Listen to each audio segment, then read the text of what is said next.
มื้อนี้สลัดโลข่อยหล่นจานสิกินคนเดียวมันเบิดหลดมื้อนี้ตัวนี้เฮ็ดบ่ทันได้แล้วเจ้าของก็หิวก่อนพอแล้วก็จัดเลยผู้เดียว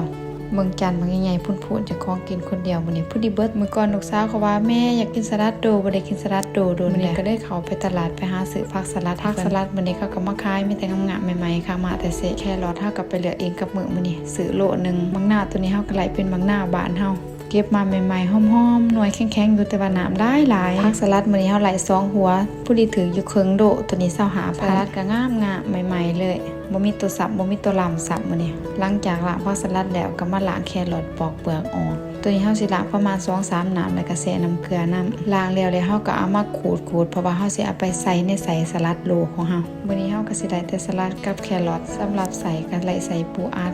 มื้อนี้บ่มีหมูหยอซับแจ่วเฮาก็เฮ็ดเองใหม่ๆเลยแจ่วของเฮาสูตรเด็ดสูตรนี่แ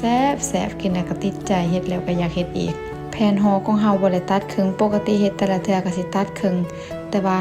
หิวหลายมื้อนี้หิวหลายเลยจัดเป็นแผ่นยาวๆซะเฮ็ดห่อเดียวตัดหลาย4อันเด้อแต่ละเทื่อเฮาก็สิตัดครึ่งก่อนจังมาห่อเพราะว่าเฮ็ดขายก็ต้องเฮ็ดงามๆเป็นเพียนแน่มื้อนี้เฮ็ดกินได้ว่าใส่สนัด